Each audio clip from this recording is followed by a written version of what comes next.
A security clearance is a status granted to individuals allowing them access to classified information or to restricted areas, after completion of a thorough background check. The term security clearance is also sometimes used in private organizations that have a formal process to vet employees for access to sensitive information. A clearance by itself is normally not sufficient to gain access. The organization must also determine that the cleared individual needs to know specific information. No one is supposed to be granted automatic access to classified information solely because of rank, position, or a security clearance. Canada. Background government. Classified information is governed by the Treasury Board Standard on Security Screening, the Security of Information Act and Privacy Act. Only those that are deemed to be loyal and reliable, and have been cleared, are allowed to access sensitive information. The policy was most recently revised on October 20, 2014.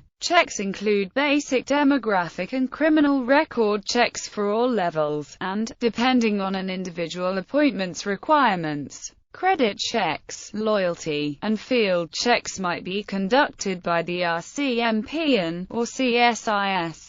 Clearance is granted, depending on types of appointment, by individual federal government departments or agencies or by private company security offices. Those who have contracts with Public Works and Government Services Canada are bound by the Industrial Security Program, a subset of the GSP. To access designated information, one must have at least standard reliability status. Reliability checks and assessments are conditions of employment under the Public Service Employment Act, and, thus, all Government of Canada employees have at least reliability status screening completed prior to their appointment. However, government employees by order in council are not subjected to this policy. Clearances at the reliability status and secret levels are valid for 10 years, whereas top secret is valid for 5 years. However, departments are free to request their employees to undergo security screening anytime for cause.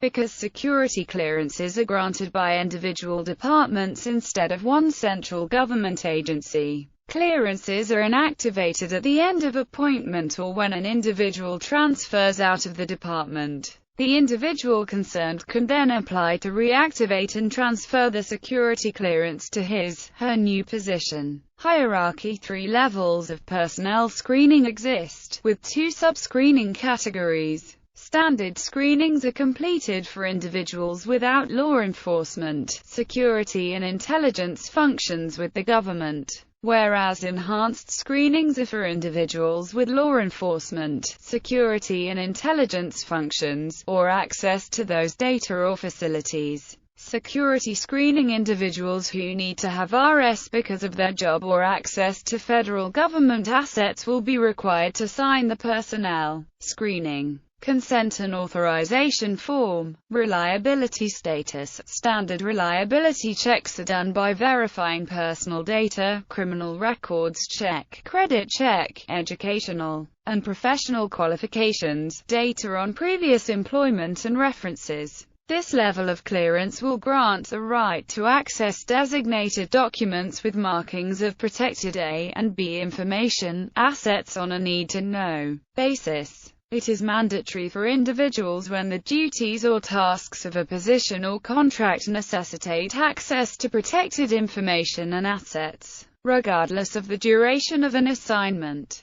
Reliability status enhanced. In addition to the reliability status, standard checks, open source checks, and security questionnaire or interview are required. This level of clearance will grant the right to access designated documents with markings of protected A, B and C information, assets on a need-to-know basis. Security clearances. Individuals who require access to more sensitive information because of their job will be required to sign the security clearance form. There are 2 levels of clearance. Secret. Secret clearance is only granted after a reliability status is cleared, with a positive CSIS security assessment. This level of clearance will grant the right to access designated and classified information up to secret level on a need-to-know basis. Department heads have the discretion to allow for an individual to access top-secret level information without higher-level clearance on the case-to-case basis. Only those with a secret clearance, with enhanced screening, have access to protected C information. Top secret. In addition to the checks of the secret level, foreign travels, assets, and character references must be given. Field check will also be conducted prior to granting the clearance. This level of clearance will grant the right to access all designated and classified information on a need-to-know basis. Site access. Two additional categories called Site Access Status and Site Access Clearance exist, not for access to information purposes but for those that require physical access to sites or facilities designated by CSIS as areas reasonably be expected to be targeted by those who engage in activities constituting threats to the security of Canada. Designated areas include government houses, official residences of government officials, parliament, nuclear facilities, airport restricted areas, maritime ports, and any large-scale events that are sponsored by the federal government.